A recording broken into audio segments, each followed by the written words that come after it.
Hello, it is Tuesday, January 14th.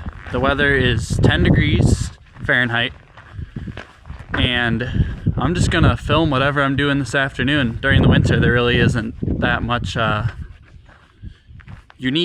many unique things going on, so I wasn't really sure what to make a video on. So I'm just gonna film, whatever I'm doing this afternoon, and that's gonna start with feeding the heifers out back. And I need to split a round bale open for them before I can do that. So hope you enjoy the video. I had the Kubota running this morning, but of course that's been a number of hours, so it's all cooled down. So we'll see how easy it starts. This has glow plugs to heat up the cylinder before I start, which is what I'm heating right now. After about 5-10 seconds, I'll turn the key. Starts right up, but it'll shut off because oil pressure won't build right away. Or maybe it won't. Lovely. Started first try. Okay, I'm going to let this warm up for a little bit, and then I'm going to run back to one of our bale stashes back by one of our back fields and grab a bale for the heifers. This is one of our bale stacks that I've been feeding off the back of here. It used to go right up to the edge of that fence line, and this should be grass. I do my best to remember what is which as far as, what is what, as far as grass and alfalfa goes, since I wrap all the bales and my dad bales them. So I usually get it right. Sometimes I'm wrong. Hopefully I'm not wrong today. I'll have to come back and switch it out, or take this bale in the barn. But yeah, we have that bale stack. We still have a bale stack back at the main yard at home. We have a couple of rows of bales up in the woods hayfield. And in total this year, we probably got over 200 bales, which is a very above average year. We had a very good growing season. Over the past couple days, it's been very cold, and you can see outside behind me that we've gotten maybe a ½ inch to an inch of snow just in a couple very short showers that we've gotten. So it's still not hindering our movement around in the tractor and vehicles, which is good. But a little snow is sometimes nice to help insulate the ground when it gets really cold like this. This morning, about maybe 8 o'clock, it was 0 degrees outside, and it's only going to get colder over the next few days. Now we find out if I guessed correctly as to what kind of hay this is.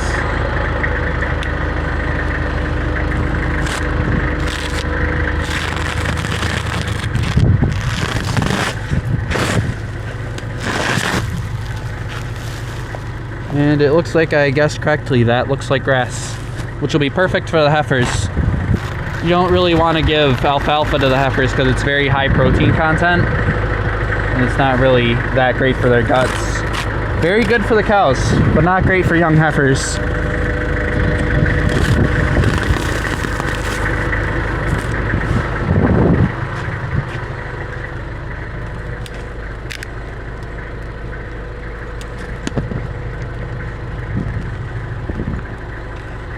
Gotta put my knife away. Then after cutting the plastic all the way around, it pulls right off the round bale. A little frozen, but still comes right off.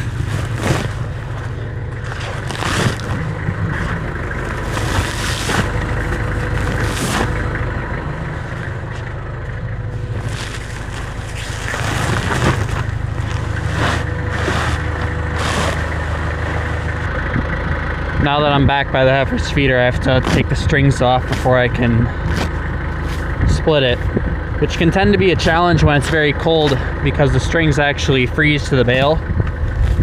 So when I go to pull them off, they don't come very easy. But all I have to do is cut them on one side and come around to the other side.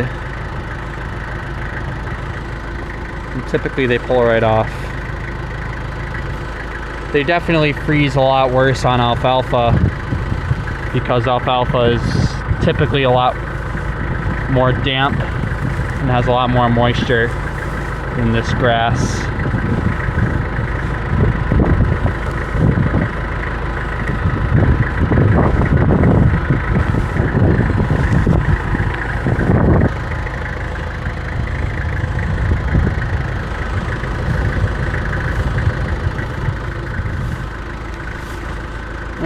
Got a string hiding there.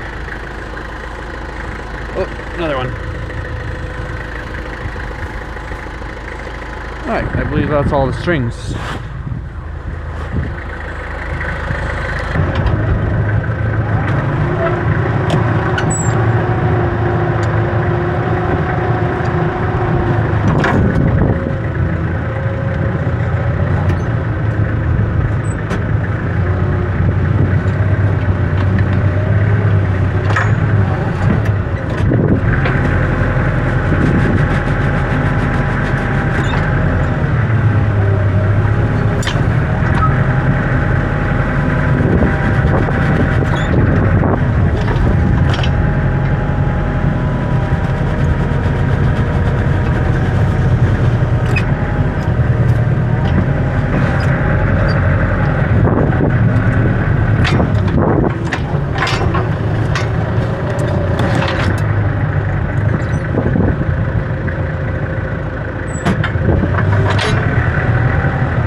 Now with the heifers happy there, I'm going to drop this bale knife on the pallet back there. This is a McHale bale knife, for anyone that's wondering, and it works very well. The reason I had to do multiple cuts there, I mean rather than just one hard slice through the whole bale, is this is a European made knife, and over in Europe their round bales are usually 4 foot by 4 foot. Our round bales are 4 foot by 5 foot, 4 feet wide by 5 feet tall. And now with the knife that isn't quite as long, designed for a 4x4, but we use it on 4x5, I have to make multiple cuts and keep backing into the bale until I make it through. But otherwise it works just great, and we really like it. So I'm gonna unhook from this, and then the next thing will be cleaning barn, so I'm gonna hook onto the spreader that's over by the shop.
Well, all my tractor work is done for the afternoon now, and now we're getting ready for milking. You might be wondering what these are. These are milk testers, and they hook up to the milkers there.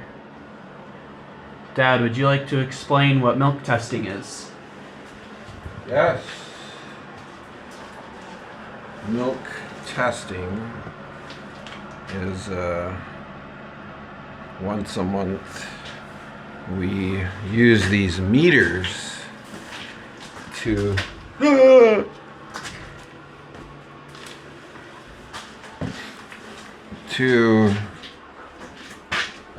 first of all weigh the cow's production, 1 day's worth, morning and evening, or in this case evening and morning, so we get a good sense of what each cow is producing. Then the milk itself is saved. A sample is saved from these jars here. Let's get a newer looking one. This is a meter, so it gets put in line of the milking machine, the claw, which is what I'm doing now. I'm fixing up a hose to go in there, heating the end of it so it's pliable, so I can get it put on the meter here, because it's mighty cold outside today.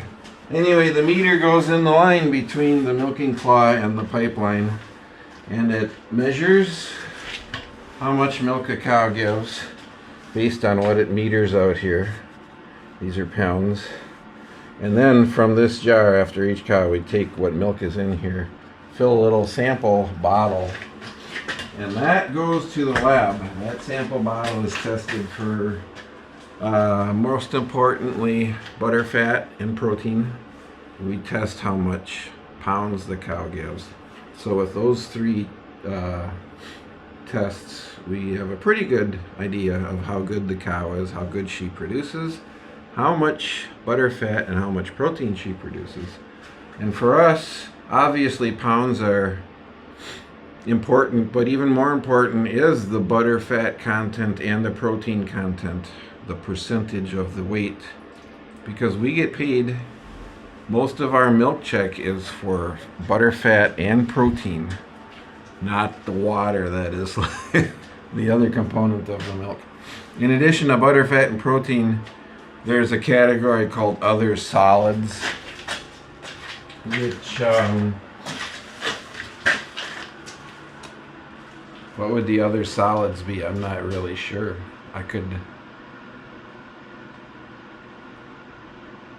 I'm not sure. It's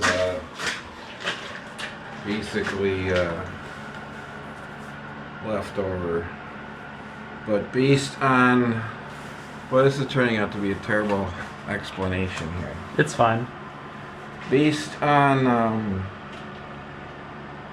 what cheese value is, if I ever explained to you how we get paid for milk, it would explode your head.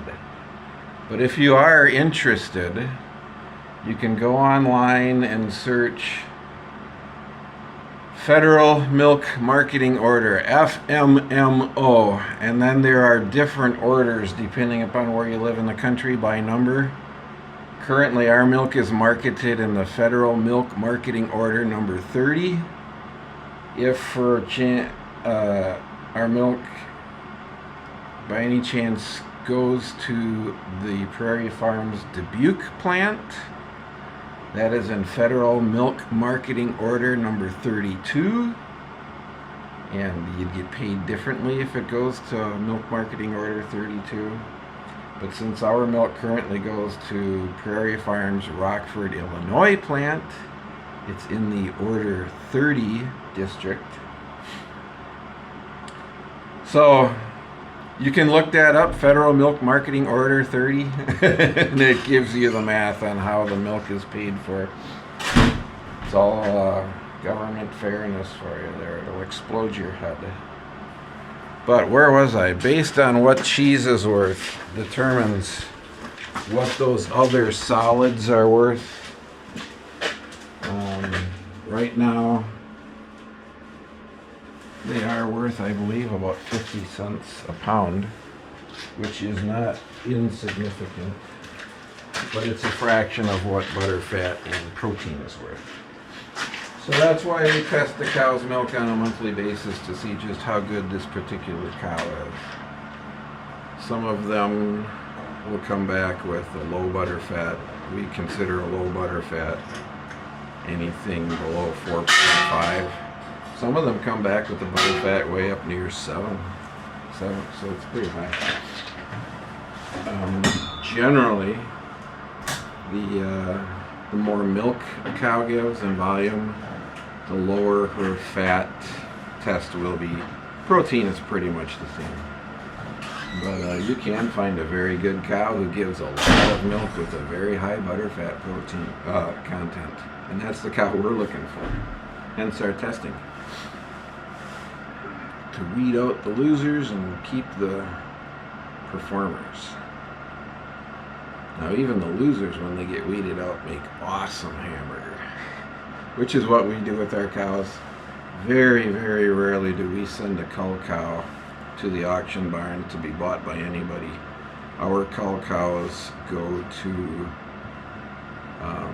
the local packing plant, and we have the whole cow ground into hamburger, which we eat a lot of it, and we also sell quite a bit of it. So it gives our cull cows a much greater value than just shipping them off to the auction barn. Is that what you wanted to know, Wilson? I confused myself on that, so this clip probably is going to have a lot of editing. No, that's fine. I'm sure it'll all go up in one piece. But thank you for the explanation. Thank you.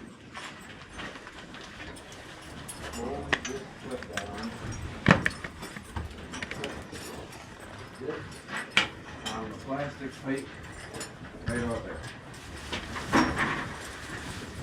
So to tie the meter into the line here, I take the cane off of the milk hose, put it on the meter hose, and plug that into the line. And I plug the milk hose into the meter if we've completed the circuit.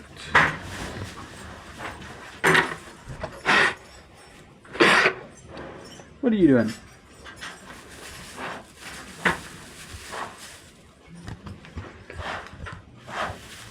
This calf, Vanessa, is very happy to have new bedding. She's been jumping around for the past 3 minutes.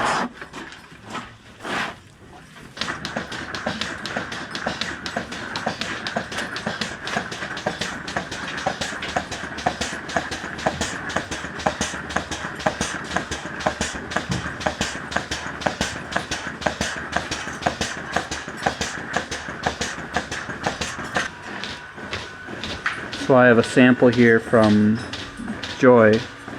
She milked 27 pounds and she is sample 9. So the way I work this is sample 9 there and 27 pounds there, and then tomorrow morning's weight will go right next to that. And because she is sample 9, pull out the bottle for sample 9 and fill it only half full, because it will be filled up the rest of the way tomorrow morning when we test again. And then the rest of it is poured in here to be filtered into the tank after we're done. And that is how I record the data on the sheet. And then of course these are the sample bottles that get sent off to the lab for testing.